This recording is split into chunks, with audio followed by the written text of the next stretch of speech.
Welcome to our last general body meeting of this semester. We will have some more next semester, so you won't be missing us too much. But we're going to do some quick introductions, and then we'll have pizza, our guest speaker, and we will do project updates at the end. So who are we? We are the American Institute of Aeronautics and Astronautics at the University of Central Florida. We're one of the largest chapters of AIAA in the nation. We focus on projects for you all, making sure you guys can get your hands on different things for industry experience before you graduate here. We also do professional networking and different things like that as well. This is your e-board this year. If you don't know me already, I am Amelia Soriaga. I'm your president. Austin is your vice president. Ethan is your secretary. Val is your treasurer. And Connor is your project chair. And our faculty advisors are Dr. Kaufman and Dr. Parati. Neither of them are here tonight, but they are both fantastic MAE professors here, and they do a lot for us behind the scenes. So we just want to recognize them. Up next are our committees, and we actually have 3 of them. First is the media committee, which these people are responsible for taking pictures of all of our events, posting them on social media, editing, graphic design. So like you see of our flyers that's made by us, people in-house. Next up, we also have events. People are responsible for holding all of our internal and external fundraisers, as well as any of our outside events that we do, like bowling or anything like that we've had this year. Also sponsorships, which are basically responsible for funding all of our projects, which allow everything to be cheaper for you guys. That's why it's only $30 and not, let's say 50, because some of these projects do cost a lot of money. And with that, these are all like just rundowns of it. But if you guys are still interested in joining, we are accepting for this year and also next semester. So please apply. This is a great way to get involved in the club without being a full-on project officer.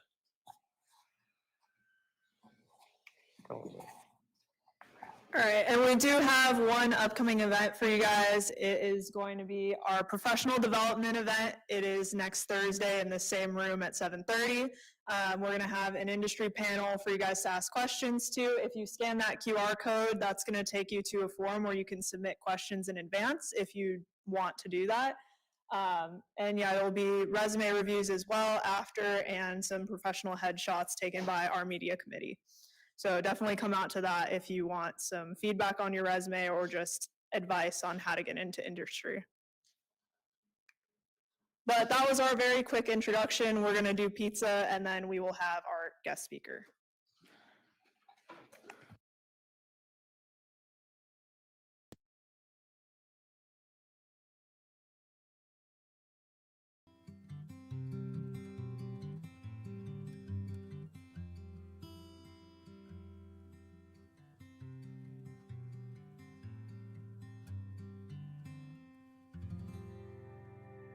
To the stage. Thank you.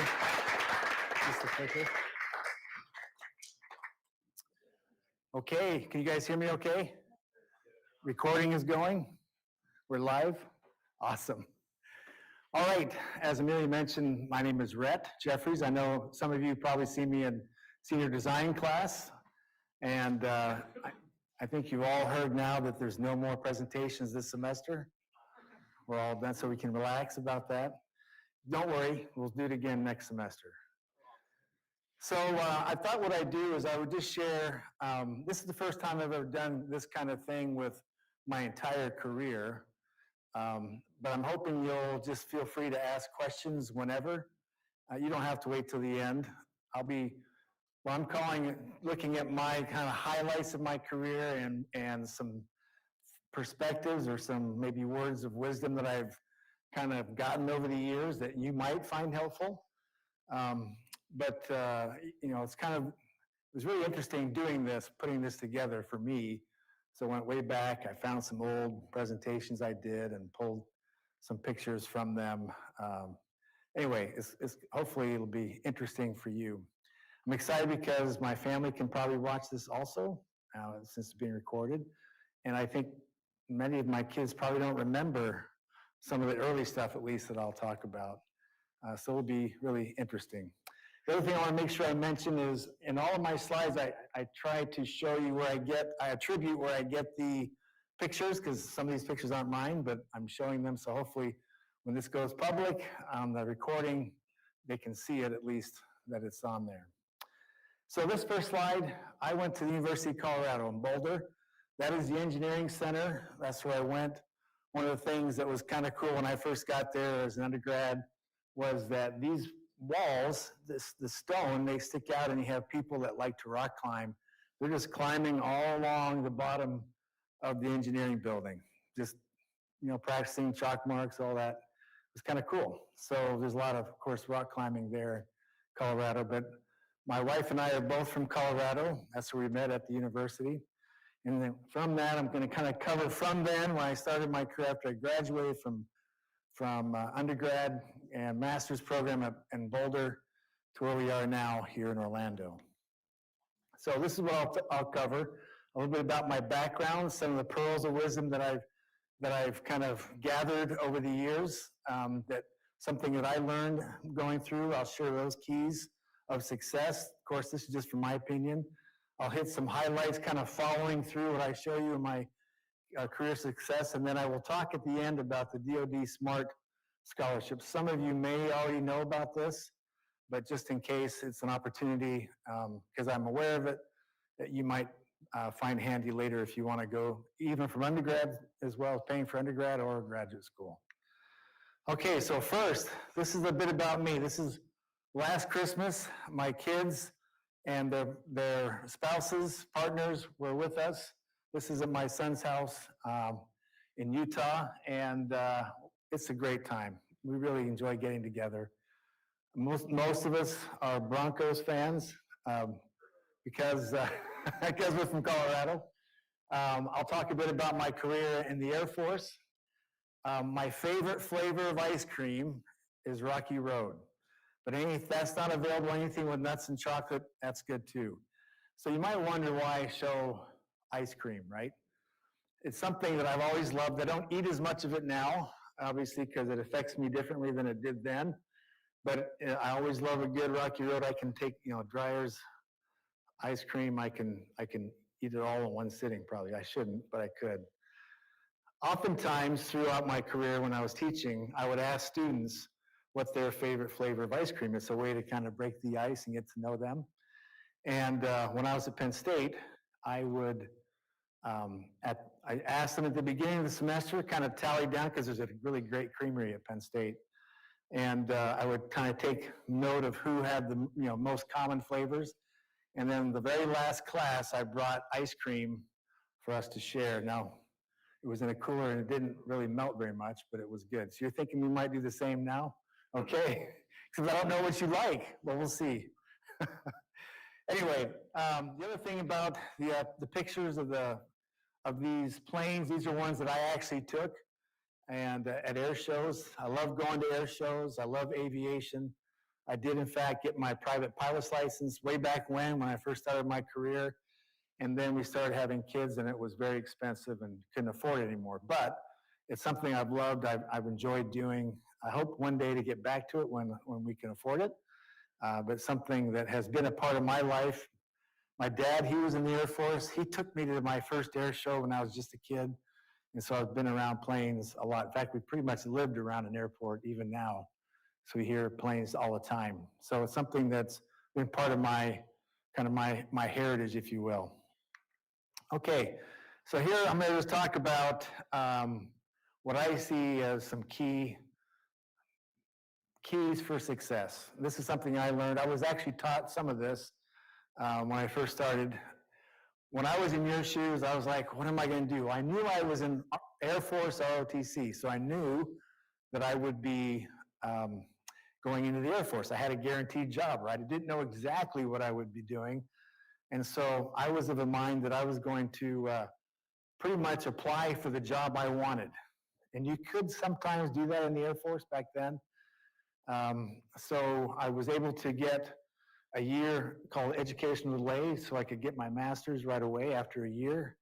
And then I asked to be at the Air Force Research Lab. It wasn't called that then. It was the Flight Dynamics Lab. But I applied to be there. I wanted to do wind tunnel testing. That's what I really wanted, right? Anyway, So one of the things that I learned as I started my career, first of all, what I'm sharing with you is my journey. Each of you has your own path to go through.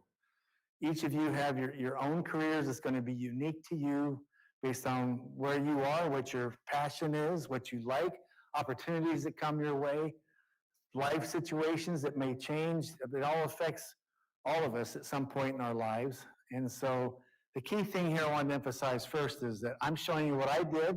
I didn't know at the time I would be doing all this. I just took one step at a time, just like what you're going to be doing or are doing right now, right? So it was something that I just didn't know what to expect, but as I look back, these were great opportunities, and I'm going to share with you what those were.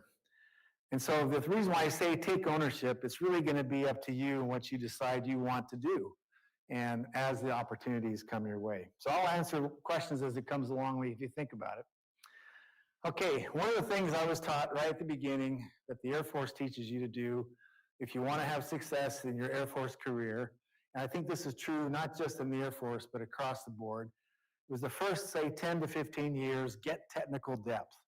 Get really good at whatever you want to do technically, so you have that to rely on to hone your skills, your technical skills, if that's what you want to do.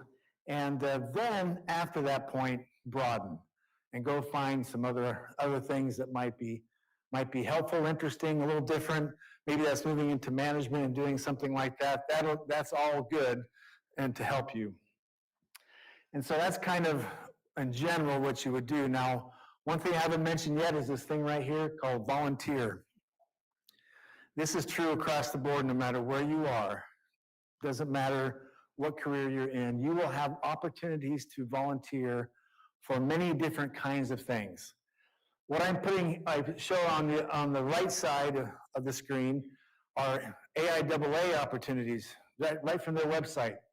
You can go and you can see wherever you are and whatever you're interested in. These are committees that you can get involved in.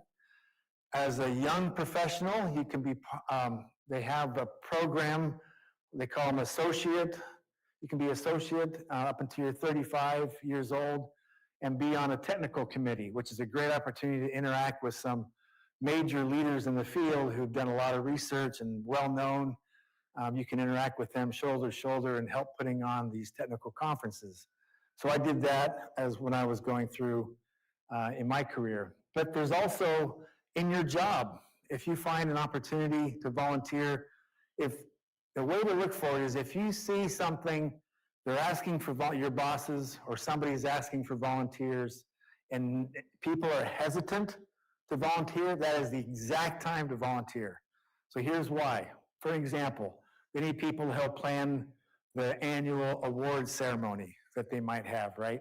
They need some help with that. Well, it's not a glorious thing to do, but you will be interacting with senior leaders in your organization routinely, and you'll have an opportunity to get to know them. They will get to know you, and you'll have a chance maybe even to get outside of where you usually work to meet other people in other organizations, find a better understanding of what's out there in your own organization, a different division, for example. And then when there's opportunities that come along that will help your career or something you might find out about that you might be interested in, you can go ahead because you have that network and that connection with volunteering might open up some doors for you at that time. So I would encourage you to look for those opportunities. In or out of work, doesn't matter. Volunteer somehow, do STEM, whatever it might be. It's a way to give back and you interact and get to know people that way. And it makes it more enjoyable, I think. So as I go through my presentation, I'm going to talk through, kind of put it in this frame of my technical depth versus broadening on all of my jobs, my career. Hopefully that will help you see where I went. Okay, so very first thing, when I got out of left Boulder on my way from my first duty assignment at Wright-Patterson Air Force Base in Dayton, Ohio, I wanted really to get involved in the wind tunnel. Well, back then there was some problems with money, not a lot of money for wind tunnel testing. We had some great wind tunnel facilities there at AFRL, Air Force Research Lab, but I didn't always have that opportunity to do it. It just took a while sometimes. But there is something that I had a chance to do, and that was to manage what's called the Small Business Innovation Research Program. These SBIR programs are where small companies can put in ideas, and I was able to create a topic where these small companies could put their proposals in. We would evaluate them, and we have money set aside to give for that research. And one of them was this involved here with this T38. Does this have a pointer on it? Is that what that is? Okay, I'll just point here. This is the T38 in the wind tunnel, and that's in flight test. So this company from Southern California that's composed of some former test pilots in the Air Force and some smart people, they, at that time, the T-38, and still is actually, is used in pilot training. This is something from the 50s and 60s. That plane was designed back then. It's supersonic, and so all the pilots that were going in to fly the F-16s, F-15s back then, they went through and flew this trainer, this T-38. And they wanted to lower the landing speed of the T-38 to do it without much cost, and that if you could do that, it would be more like the landing speed of an F-16, F-15, right? Because it could go slower. The problem with the T-38 is it's meant to go fast, and so the wings are very thin, and you couldn't do much. So they came up with this idea of putting the strake, a little shape here, aerodynamic shape, on the engine inlet. And they tested it in the wind tunnel, and it looked like it was going to be successful, that they could go to a higher angle of attack. They could go to an angle of attack. It would energize the flow over the wing. It would reduce the buffeting and allow you to land slower. That was the plan. So we gave them a phase 2, and we could actually modify a T-38 and flight test it. So we did that. And you can kind of see it right here zoomed in, that orange strake these aren't bands. This is where they remove the rivets so they can attach it on the inside. And they flew it. It was a test pilot school project, student project. That was the coolest thing ever as a second first lieutenant back in the Air Force, working with the best test pilots. They're out there going through test pilot school. Chuck Yeager always came. I saw him at the hallway, walked right past him. When he was alive, he was handing out scarves to all the students that graduated from test pilot school. So it was a big deal, right? That was pretty exciting for me. And that was really something that helped set the stage. I was managing that program, but I had the ability to put in topics, and it became something I did throughout my career in the Air Force, to put out these topics and get something out of it. When I left the research lab in Dayton, I went and got my PhD at Lehigh University. The Air Force paid for me to do it. And what I was looking at was in the water tunnel, oscillating a flat plate that was tapered, looking at the interactions of a vortex that would impinge on the blade. Now, the reason why I did that was because I was interested in the wind energy field and wind turbines. Now, besides wind turbines that had an issue with a vortex shedding off the support column, for example, or upstream with other wind turbines that are generating vortices, I wanted to understand the interactions when it hit because it caused noise. Helicopters also have this situation, so it was really an ideal problem to study, and it was something that I was very interested in. So at that time, particle image velocimetry was just new, just coming out, and the professor at Lehigh University, Don Rockwell, who became my advisor, was using that concept, that experimental technique, to get these images. And so these are basically, take a picture, see the water with these particles, the laser illuminates them, I take a picture. I actually developed the film, we scanned it, and these are velocity contours of the vortex that come in as a time lapse and impinging on that leading edge. So it was really interesting, and it was something that I learned a lot for, and I ended up with my PhD, and from there went to another Air Force Research Lab directorate, this time in munitions. And so this was down here at Eglin, Florida, just on a panhandle. And I was in this team looking at a new next generation air superiority missile that had a lot of agility, would be able to make turns instead of the aircraft. So we're looking at, this is the rocket motor, solid motor that would come in the AMRAAM, for example, and trying it out if you could vent from that motor, pour out a jet or a stream of for thrust, be able to make that turn, as you can kind of see with this concept. Also looked at the aerodynamics on the forebody of that kind of a missile shape. We looked at all kinds of flow control that would be used. This is an example of a synthetic jet or other things that would change the flow. And so you can see this has symmetric shedding out of a high angle of attack in a wind tunnel. It shows the laser sheet. This is what it usually is, and it's asymmetric. So it would have what we call phantom yaw. It would turn at high angle of attack. And so this was a way to try to control that. Very interesting thing, and I held a workshop, a high angle attack missile workshop, invited all the best researchers and experts from around the nation to that workshop. It was really fun. So that was kind of getting my feet wet in technical depth. And then I had a chance to go teach at the Air Force Academy.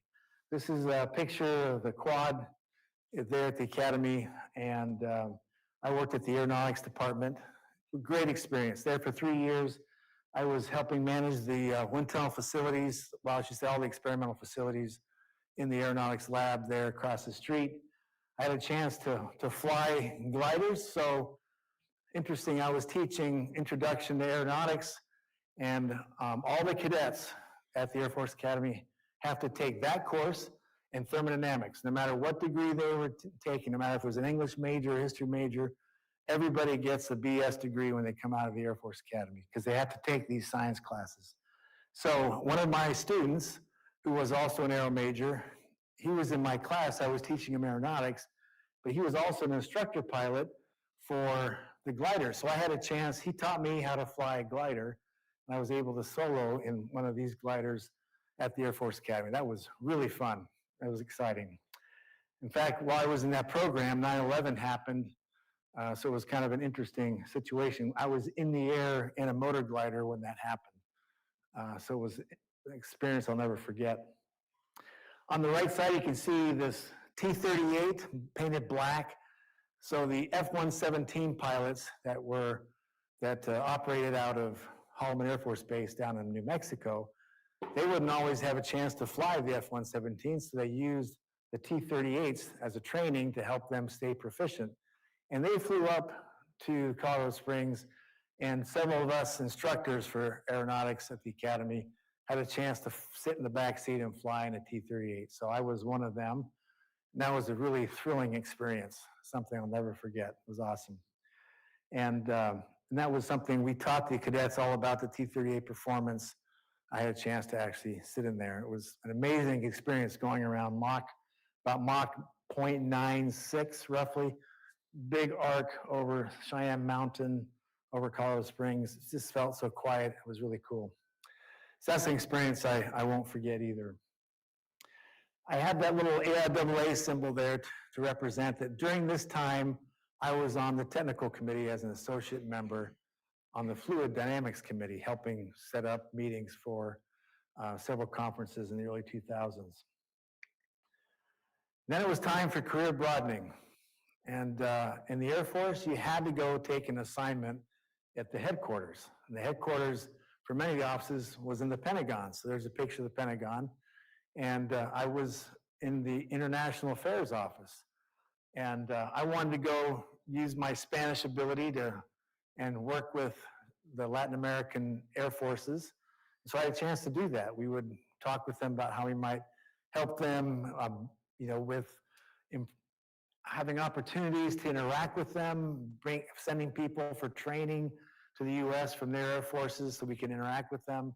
They would learn English. We would work with them on that. During that time, there's a drug war going on in Colombia. Colombia was getting a lot of assistance from us.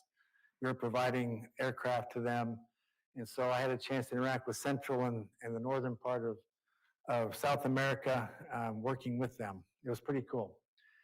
And then I also had a chance, because of the international affairs, to go to Saudi Arabia, and I was responsible for all of the foreign military sales interactions between the U.S.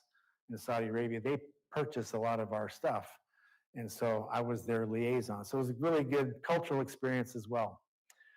And then I had a chance to work at the Air Force Office of Scientific Research as a program manager for the Unsteady and Rotating Flows program. I have a picture here of a bat in a wind tunnel.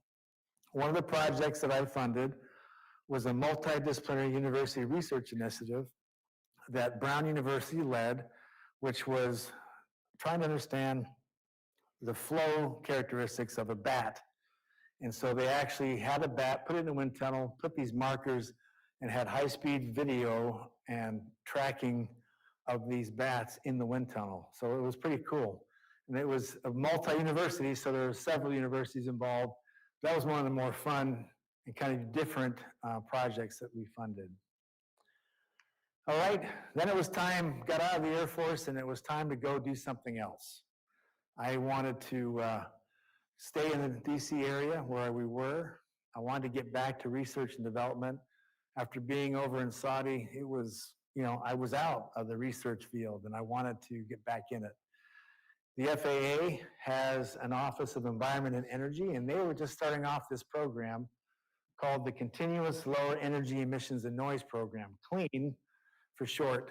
And it was a partnership with industry where the government, FAA, would give money up to half of the cost to demonstrate, mature and demonstrate technologies for commercial aviation up to a TRL, technology readiness level of, say, a 6 or 7. So typically it's like an engine test or a flight test.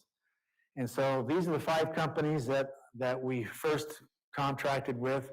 The very first time, this started off in 2009, I was hired to run that program. And it was pretty unique. It was something that had never been done before, and it became very successful. One of the highlights of my career. You can see some of the technologies. The whole idea was to kind of incentivize these companies to produce, to develop and commercialize technologies sooner rather than waiting until later. And the idea was that it would be a 5-year program, and within 10 years from the end of that program, they would have on some kind of like an airplane or an engine, the technologies that they demonstrated so it could be commercialized and enter into service. So you may have seen some of these already. This is Pratt & Whitney. Anybody fly Breeze Airways out of Orlando? We do. It's a small airline. They use A220s, Airbus A220s. But this engine is what's on that aircraft. The very engine that NASA and the FAA helped develop is actually on that aircraft. I like flying that because of that reason, actually. And it is more quiet. The idea is you could have a quieter, more efficient, high bypass ratio geared or turbofan that's geared so that you can have the optimum speed on the fan different from what it would be on the core. And so that was a new way of doing it. And they've been very successful. There were others. This is that GE TAPS 2 low NOx combustor. That actually is flying on their LEAP 1B engine, which is flown in many aircraft now on the new 737s and the other Airbus, I think 320.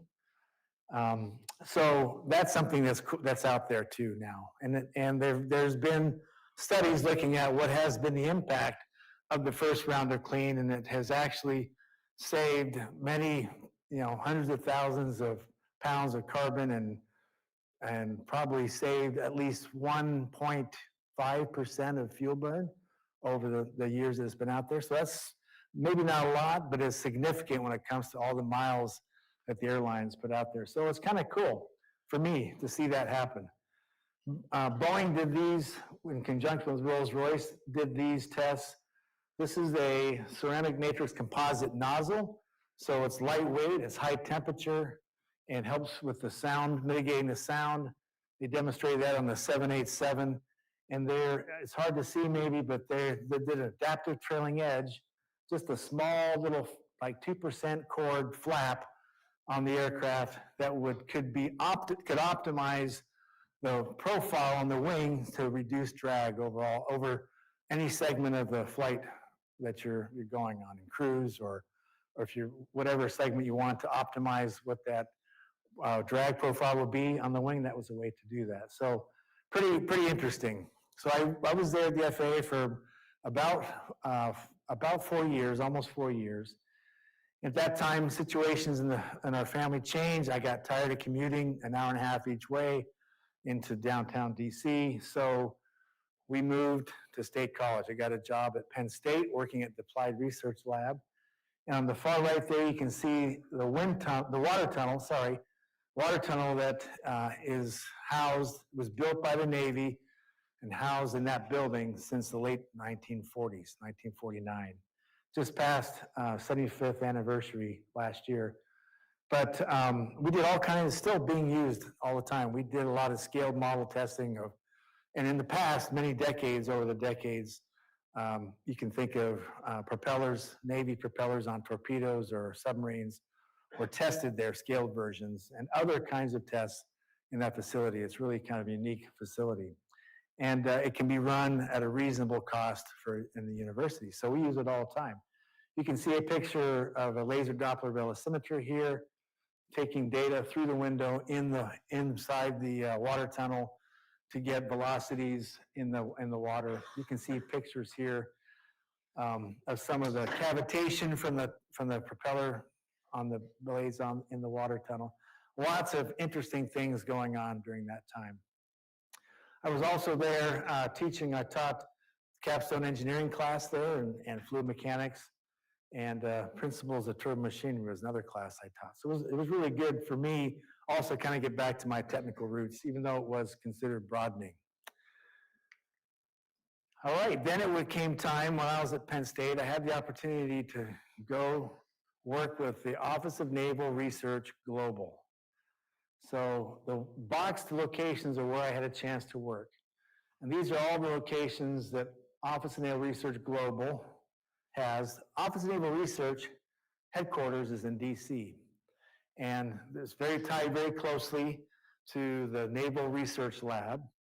And the Global International Arm has been in existence since World War II, even really before ONR got started in 1946. And the whole point was to send people, experts from the Navy, to London during World War II to help understand what the needs for the British were as allies, that we could share resources. Both countries, us and the British, were developing radar technology, and we coordinated together.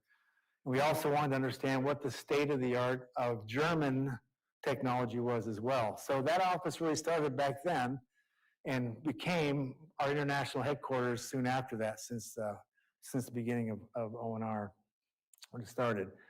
So when I was there in Santiago first as a science director, and then later moved to London to the headquarters as a technical director. So I'll just share a few pictures. This is while we were in Chile, and this is a picture of the embassy in front of the embassy, I should say. Downtown Santiago, beautiful place, beautiful weather. Excuse me.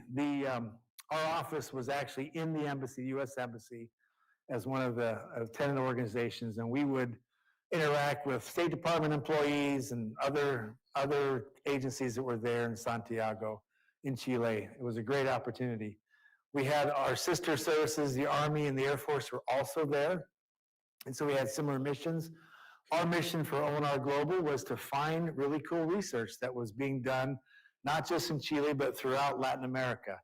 And we would visit professors, talk to students, see what research they were doing, and then we would fund them, give them grants. We would fund them to do that research and publish their results, and then connect them and their research back to our Navy in the U.S. It was really a great opportunity. We had a lot of interaction, especially with the Chileans. Now, I'm showing some pictures on the right side, during every year, no matter what embassy you're in, there's always a celebration for our Independence Day. Now, in Chile, the 4th of July is in the middle of winter. So, it's the Southern Hemisphere. So it was kind of chilly, but we had a special, it was focused on science and technology.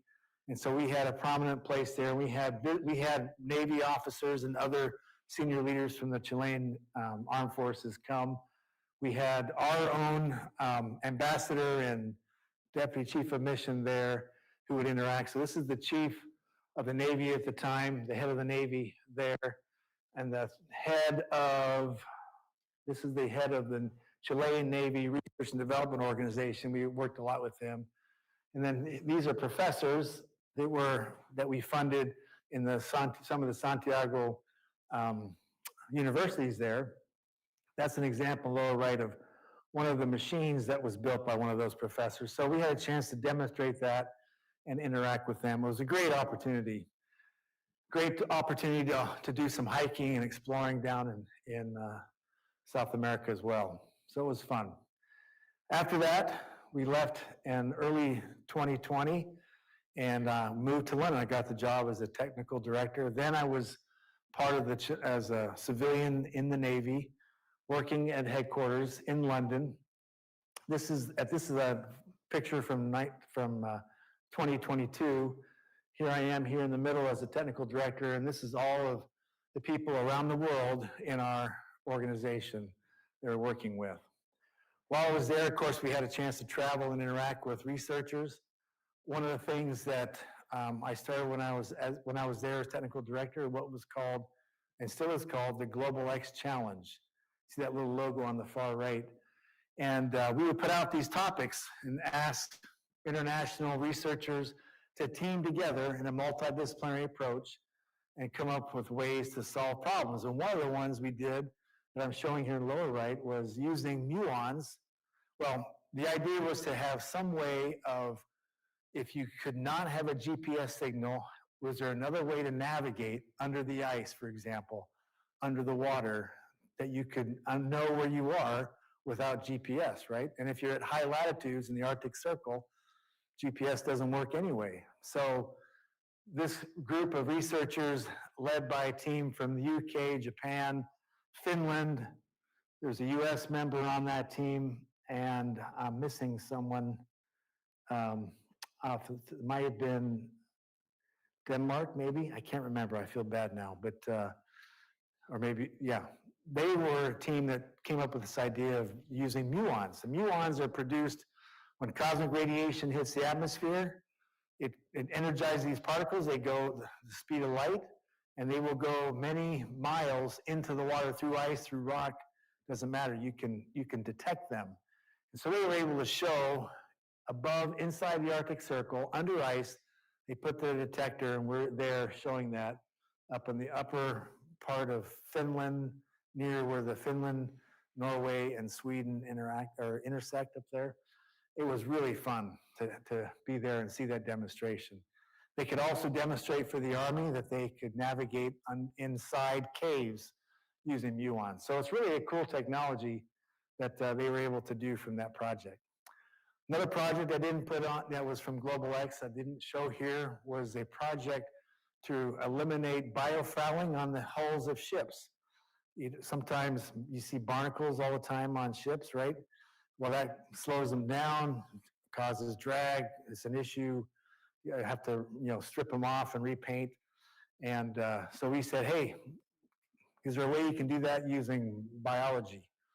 And so there's a group, again, the US, Denmark, UK, and Spain had a team to demonstrate that they could come up with on a 6-inch by 6-inch plastic coupon to demonstrate that they had a microbiological coating. Actually, it wasn't a coating, it was just they grew these microbes on that coating that were natural and prevented barnacles from attaching. It was so successful that DARPA picked up the program, and now they're doing it through DARPA. Yes, question? Yeah, I actually did research on that too before. Like I studied the microbial ability of shark skin. Yes. For biofouling That's cool. Yeah, there's a lot of possible opportunities. So the comment was about, what was your name? My name's Chara. Chara has done some studies with microbiology, looking at how shark skins can also impact or prevent biofouling from barnacles attaching, for example. There's a lot of cool stuff going out there. But it was kind of cool for me to see that these international researchers teamed up and came up with something really interesting that is still being funded now by DARPA. That was a success. As part of my job, I interacted with NATO, the Science and Technology Organization.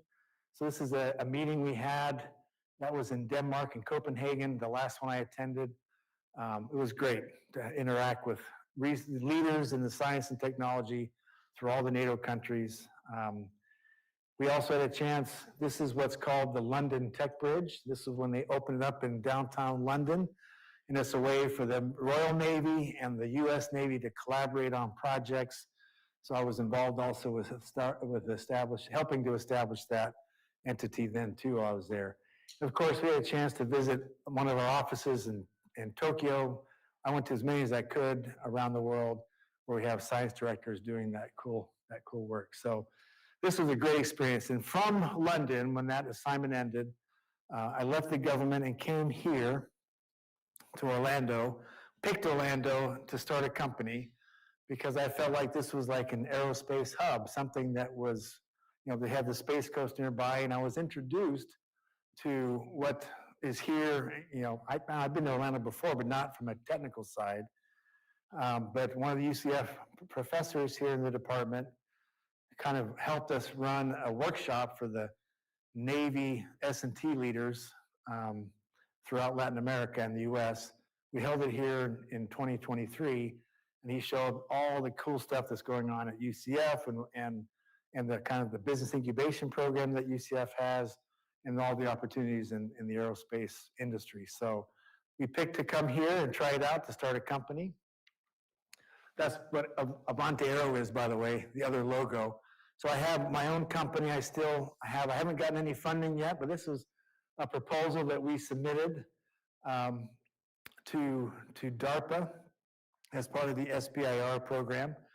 It didn't end up getting selected, but the idea was to use, these are dielectric barrier discharge plasma actuators. You see the purple would be where you would have flow tangential along the surface of the airfoil and in the wing, and the idea was to mount it, do the development of those actuators in a wind tunnel here at UCF.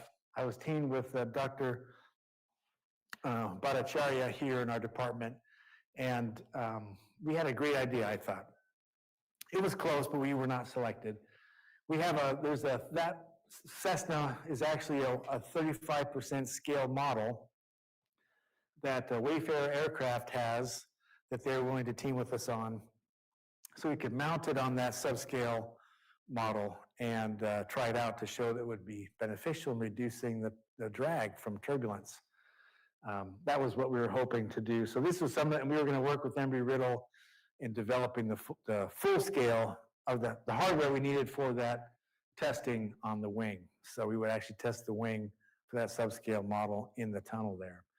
So it's a cool idea, something that we really wanted to try to explore. Still something we want to try to do if we can find funding for it. Pretty interesting stuff. Now, I'm going to kind of transition to this DoD Smart Fellowship, Scholarship. Anybody heard of this before or maybe applied? Okay, so some of you have, which is great. The idea is that the Department of Defense has many research laboratories. You can see all across the United States. All the services have them. And the idea would be to use this scholarship to help find the excellent students that are interested in working in the government as civilians to support the DoD laboratories, the DoD mission. And they would pay for school up to 5 years, undergrad and graduate school. And the idea is that you would get a stipend if you were awarded that. They would pay your tuition, but you would also get a stipend to live. And in the summertime, you would work at the organization who was interested in hiring you.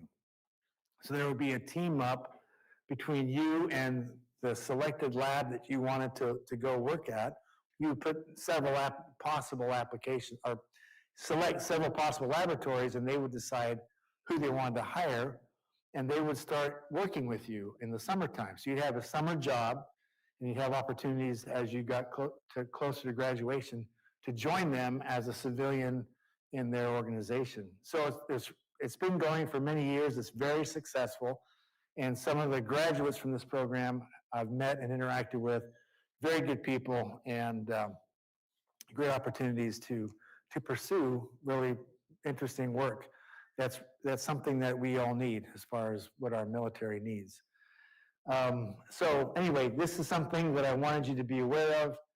You have to be a citizen of the United States, Australia, Canada, New Zealand, or United Kingdom to apply for this particular scholarship. And I think with that, that is my presentation. So hopefully, if you have any questions about anything? Yes, Ethan. What was the favorite? Do you want to use the mic? My mic?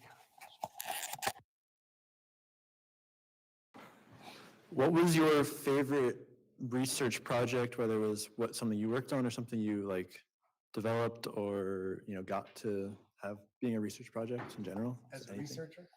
Anything even or like As a manager or a researcher? Okay, so the ones I show are the ones I loved as a manager. For me, one of the most interesting that I didn't show, when I was at Penn State, we had we put in a proposal for an ARPA-E proposal working with the company to develop a cross-flow turbine that would be able to maneuver itself, so it would both produce power and move under its own power to a different location. And that actually made it to a prototype, and it was something that was successful. So I really enjoyed that. Some of the work that, like I shared already with the FAA, that's pretty cool stuff too. I would say those are the ones that I showed. Yes. So as someone who has worked with the Air Force Research Lab, what is your experience with like the kinds of engines that they work with, maybe specifically rotating detonation engines? Yeah, so the question was, since I worked at AFRL, what are some of the interesting engines that they have, or architectures they use? So I'll say that since I have been out of the Air Force for a while, not necessarily, it's been several years since I've interacted with them, but I do know that the AFRL does do rotating detonation engines. They've done the research for decades on that, and now it's starting to see fruition from that. Any of the gas turbine engines, a lot of the research that's been done on the film cooling flows was done originally and paid for from the basic research all the way up through very applied. There's programs that are, I'll say, multi-service programs that developing technologies that we're applying for all the, like the Navy, the Air Force, the Army, NASA, as well, Department of Energy for all these kinds of technologies that were important for these engines to develop and make them more efficient were done through the propulsion lab at the time, or now Aerospace Systems Directorate at AFRL. Hopefully that answers your question. Yes. So you talked about the Department of Defense Smart Scholarship. You said that you work in the lab like towards their goal. Is I'm guessing each lab has like a separate goal in mind trying to research something, or some of the like goals off the top of your head? Yeah, so the question was, for the DoD Smart Scholarship, each of the labs may have a different focus, right, on what they're interested in. Army, Navy, Air Force, Space Force. There could be different areas of interest. There are many similarities in some of the labs, but you're right, there are some specific areas and specific technical disciplines that are more interesting to them.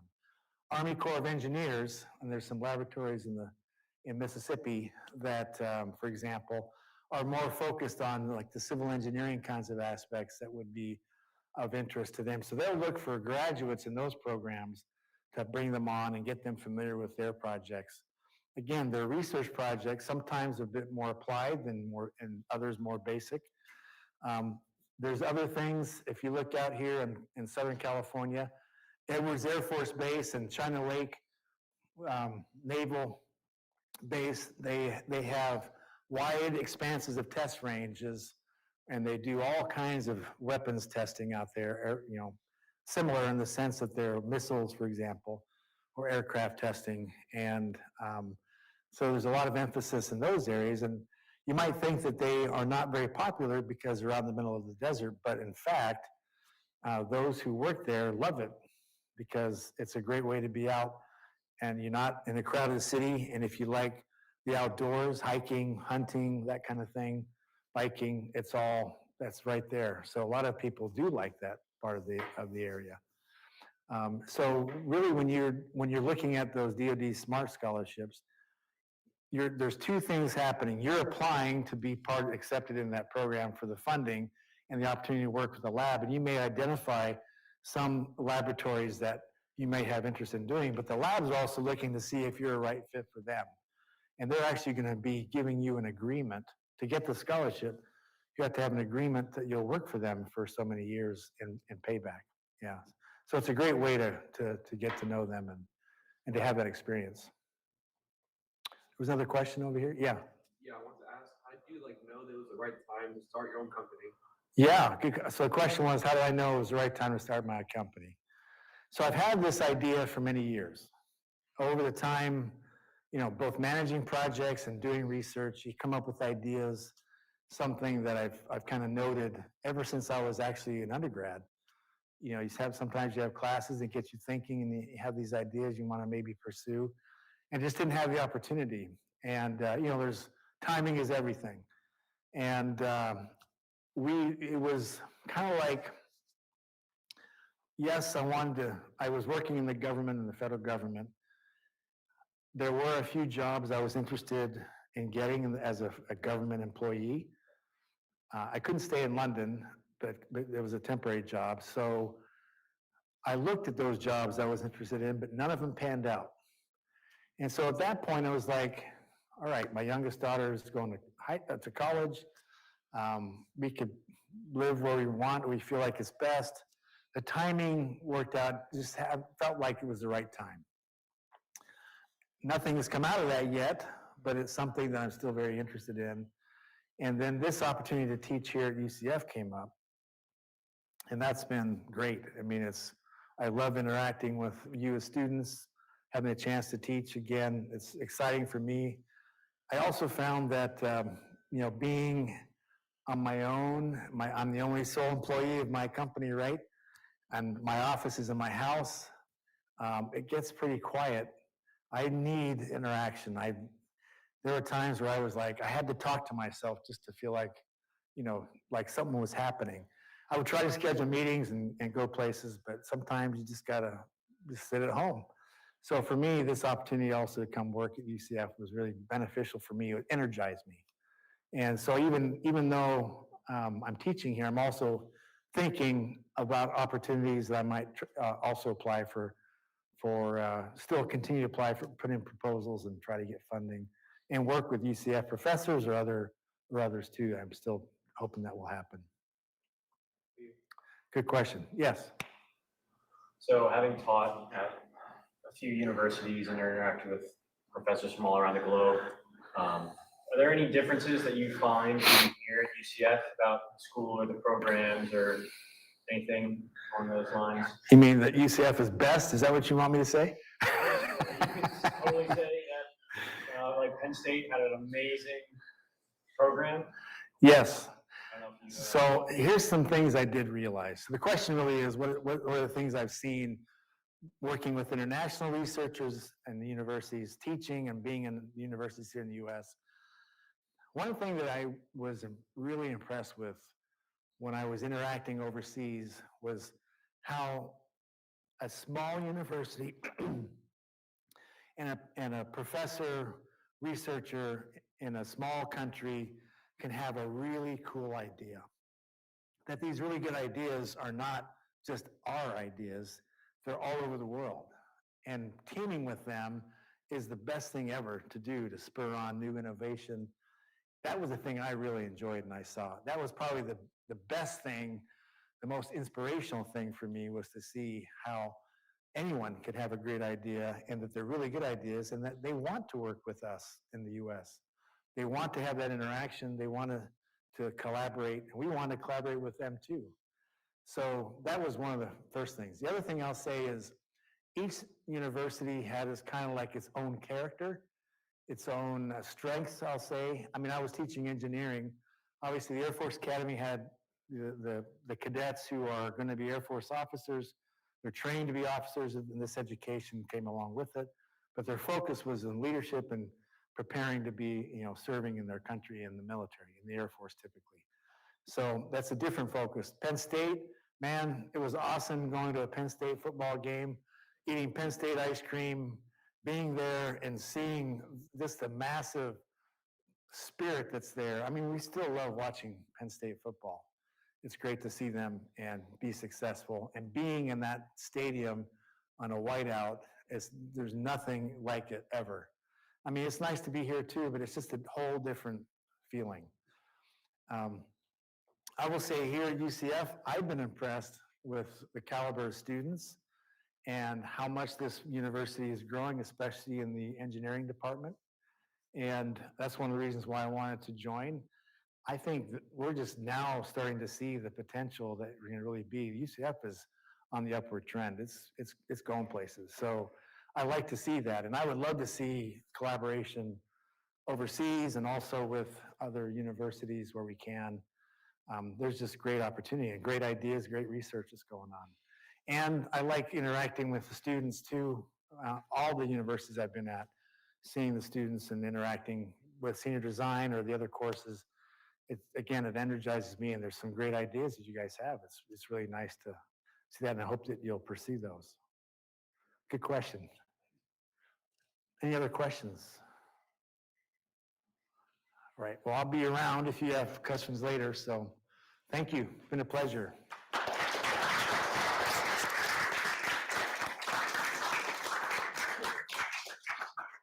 Thank you so much, Rhett. You're welcome. You're welcome.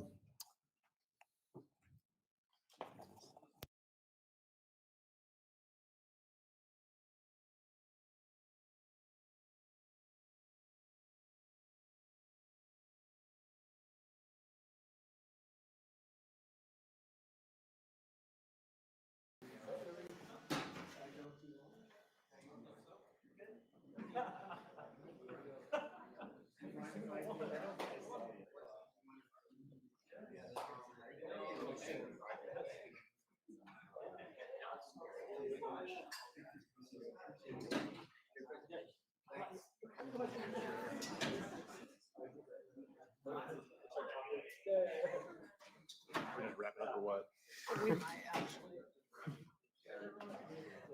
I think we are having a lot of people leave, so we might skip the project updates today unless you guys really, really want to do them.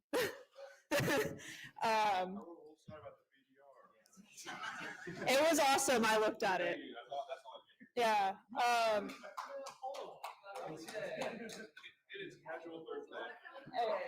But you could Go to throw up the merch slides, the new merch. But before you leave, just give us 1 second. Yeah, we do have one announcement that we want you guys to see before all of you guys head out. So Just keep going. just keep clicking. Those are all our wonderful projects, just letting you know. There's PDR. See, PDR. It happened.